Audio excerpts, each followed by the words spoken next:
유대인들은 다윗의 어떤 제국이 그들 나라의 전성기를 구가했기 때문에 다윗이 메시아의 어떤 그림자로 생각할 때 메시아가 이룰 어떤 성공적인 왕국만을 생각하는데요. 우리가 성경을 자세히 보면 다윗이 메시아의 예표가 되는 이유는 성공적인 왕국을 이루었다라는 측면보다는 다윗이 왕이 되는 과정과도 관계가 있습니다. 다시 말해서 다윗이 고난의 과정을 통해서 왕으로 등극했듯이 오실 메시아도 그 메시아됨이 증명되는 그 과정 속에 고난이 있다라는 것을 우리가 배울 수 있는 거죠.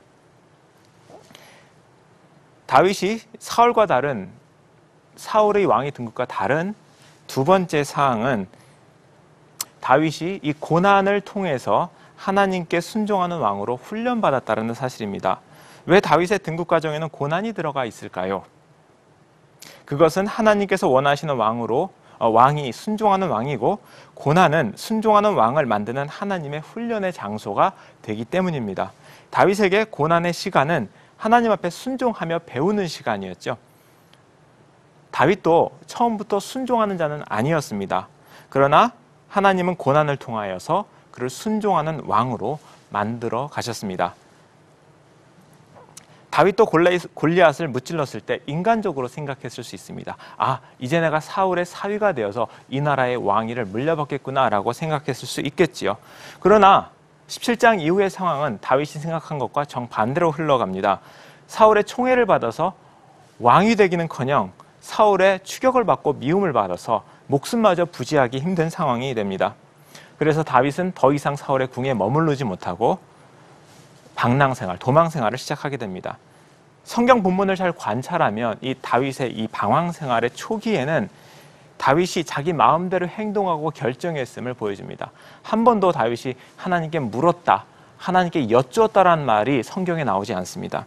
자, 이것을 단적으로 보여주는 사건이 다윗이 블레셋에 망명하기로 작정하고 높성전에 들린 사건인데요. 다윗이 블레셋으로 도망가기로 결정한 이유는 뭐죠? 사울이 죽이려 했기 때문이죠. 그리고 높성전에 들린 이유는 그 높성전에 있는 골리앗의 칼을 가지고 블레셋으로 망명하기 위함입니다.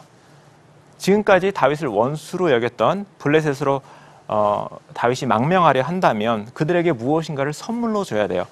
그리고 골리앗의 칼보다 블레셋 사람들에게 더 큰 의미 있는 선물은 없었을 겁니다. 골리앗의 칼을 들고 만약에 다윗이 블레셋으로 간다면 다윗은 자신의 정치적인 가치를 상당히 높였을 수 있었을 것이고 블레셋 안에서 편안한 망명 생활을 보장받을 수 있었겠지요. 다윗은 이런 계산으로 높성전에 보관되어 있던 골리앗의 칼을 취하기 위해서 그곳으로 갔던 겁니다. 그리고 그 목적을 이루기 위해서 거짓말도 하죠. 거기 높성전의 대제사장이었던 아히멜렉이 무슨 일로 왔습니까? 라고 했을 때 자신이 사울왕의 특별한 임무를 띠고 지금 여행 중이다 라고 하는 말로 거짓말을 합니다. 그리고 그 거짓말을 통해서 자신 식량과 그리고 골리앗의 칼을 취하게 되는데요. 이런 다윗의 인간적인 행보는 이후에 무고한 높 제사장들이 대량으로 학살되는 빌미를 제공합니다. 이 모든 과정에서 두드러지는 것은 다윗이 하나님께 물어서 행동하는 장면이 전혀 없다는 겁니다. 성경 본문을 잘 보면요, 골리앗이 칼이 위치해 있는 장면을 성경이 묘사하는데요. 이렇게 얘기합니다. 에봇 뒤에 있는 골리앗의 칼, 이런 말을 합니다. 성경 저자가 굳이 골리앗의 칼을 설명할 때 그것이 에봇 뒤에 있었습니다라고 이렇게 설명한 이유가 뭐겠습니까? 에봇이라는 건 뭐죠? 에봇이라는 것은 제사장이 하나님의 뜻을 묻기 위해서 사용했던 도구입니다.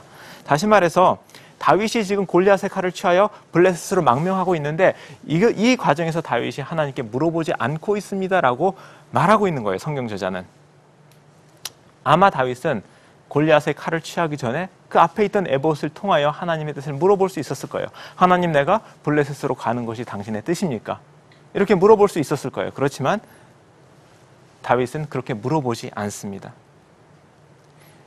이런 다윗의 인간적이고 정치적인 전략이 성공하지 못했죠. 블레셋에 골리앗의 칼을 들고 망명했지만 아기스 왕은 의심합니다. 아기스 왕과 신하들은 다윗을 의심합니다.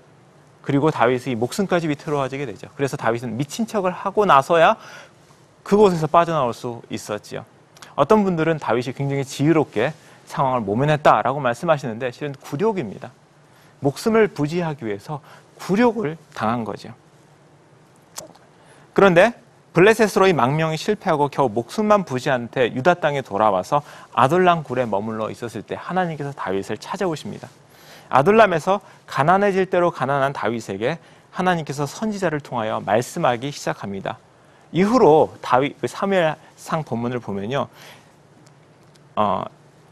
우리는 다윗이 자주 하나님께 여쭙는다, 묻는다라는 표현을 많이 볼 수가 있습니다. 이것은 다윗이 이제는 수시로 하나님께 물어보고 그 말대로 순종하는 사람이 되어 간다라는 얘기죠. 이것은 다윗이 고난의 과정을 통하여서 하나님께 순종하는 왕, 하나님께 순종하는 사람이 되어감을 보여주는 성경 저자의 전략입니다. 사무엘하 2장은 이 다윗의 이 고난의 터널의 그 마지막 지점에서 다윗이 얼만큼 철저하게 하나님께 순종하는 사람이 되었는지를 단적으로 보여주는 내용인데요. 사무엘하 2장에 보면 사울이 죽은 후에 다윗이 유다 땅 헤브론으로 돌아가는 이야기가 담겨 있습니다. 그리고 2장 1절은 다윗이 하나님께 얼만큼 철저히 묻는 사람이 되었는지를 보여줍니다. 2장 1절입니다. 그 후에 다윗이 여호와께 여쭈어 아뢰되 내가 유다 한 성읍으로 올라가리이까? 여호와께서 이르시되 올라가라. 다윗이 다시 아뢰되 어디로 가리이까? 하나님께서 이르시되 헤브론으로 갈지니라. 자, 인간적으로 생각할 때 사울이 죽은 지금 다윗이 유다 땅 유다 땅으로 돌아가는 것은 매우 당연한 행보처럼 보입니다. 왜냐하면 다윗이 블레셋에 지금 거주하고 있는 이유는 사울 때문이죠. 그래서 사울이 죽은 지금 다윗이 더 이상 블레셋에 머물 이유가 없습니다.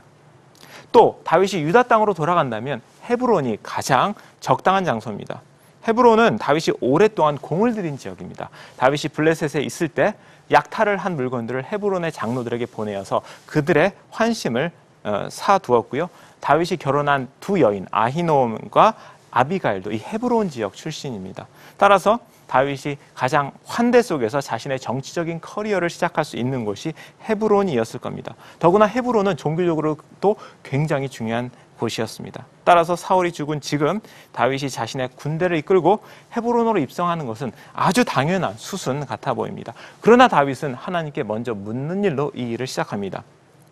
사무엘하 2장 1절을 보면 먼저 다윗은 유다 땅으로 올라가야 됩니까? 아닙니까를 묻습니다. 어쩌면 유다 땅으로 돌아가는 것이 당연하다는 생각이 들지만 그 당연한 것조차도 하나님께 묻습니다. 그리고 하나님께서 유다 땅으로 올라가라 이렇게 말씀해 주시니까 그 다음에 또 묻습니다. 하나님, 유다 땅이 어디로 가야 합니까? 아까도 얘기했듯이 간다면 헤브론이 실은 가장 적당한 장소예요. 그렇지만 다윗은 하나님께 물어요. 유다 땅이 어디로 가야 됩니까? 그때 하나님께서는 헤브론으로 가라 라고 말씀해 주죠. 이처럼 다윗은 자신의 생각대로가 아니라 하나님께 일일이 물어 행동하는 자로 성경이 묘사됩니다. 이것은 이 고난을 통하여 다윗이 하나님의 말씀이 아니면 한 발자국도 나아가지 않았음을 보여줍니다. 성경이 다윗을 이렇게 철저히 응답에 의존적인 하나님의 말씀에 의존적인 인물로 그린 것은 다윗이 하나님의 말씀에 순종하는 이상적인 왕임을 보이기 위한 것입니다. 다시 제가 강조하지만 다윗은 처음부터 그렇지만 이런 사람은 아니었어요. 고난을 통하여 하나님께 순종하는 사람이 되어갔다는 것을 기억해야 합니다. 다윗이 왕으로 등극하는 과정은 하나님이 열방과 같은 왕을 원한 것이 아니라 순종하는 왕을 원했음을 잘 보여줍니다. 다윗이 왕이 되는 과정은 이후에 메시아임이 증명되는 과정이기도 합니다. 즉 하나님께서 보내신 메시아는 군사적인 승리를 통하여서 자신이 메시아임을 증명하지 않고요. 십자가의 고난 가운데 끝까지 하나님의 말씀에 순종함으로써 자신이 하나님께서 보내신 메시아임을 증명하였습니다. 지금까지 우리는 다윗이 하나님께 영원한 왕국을 약속받은 이유를 살펴보았습니다. 그것은 하나님께서 이스라엘 백성에 세우고자 했던 왕이 순종하는 왕이라는 사실과 밀접히 관련이 있죠. 사울은 순종하는 왕이 되느냐, 열방과 같은 왕이 되느냐, 이 기로에서 일관되게 후자를 선택한 반면 다윗은 고난을 통해서 순종하는 법을 배워갔습니다. 즉 하나님께 물어 그분의 말씀대로 그분의 마음을 알아서 행했죠. 이것은 하나님께서 왕에게 원하시는 가장 중요한 덕목이었습니다. 제가 사무엘하 7장 이야기로 오늘 강의를 시작했는데요. 사무엘하 7장 보면 다윗이 언약을 받은 다윗이 하나님께 감사 기도를 드리는 장면으로 끝이 납니다. 이 기도 가운데서 다윗은 하나님께서 자신처럼 목동, 양떼의 꽁무니만 쫓아다녔던 자신을 이스라엘의 왕으로 세우신 일을 큰 일이라고 말하면서 다윗은 이렇게 말합니다. 사무엘하 7장 21절인데요. 주의 말씀대로 말미암아 주의 뜻대로 이 모든 큰 일을 행하사 주의 종으로 알게 하셨나이다. 자, 이 구절을 잘 들여다보면요. 주의 종으로 알게 하셨나이다의 목적어가 빠져 있음을 알 수가 있습니다. 히브리어 원문에도 목적어가 나와 있지 않아요. 그러면 하나님께서 다윗을 목동에서 왕으로 변화시키면서 다윗으로 하여금 알게 하신 그것이 무엇일까요? 저는 그것이 다름 아닌 하나님의 말씀이고 하나님의 마음이라고 생각합니다. 다윗은 고난의 과정을 통해 하나님의 말씀과 하나님의 마음을 아는 사람이 된 거죠. 우리가 다윗의 별명이 뭐죠? 네, 하나님의 마음에 합한 자라는 별명을 가지고 있죠.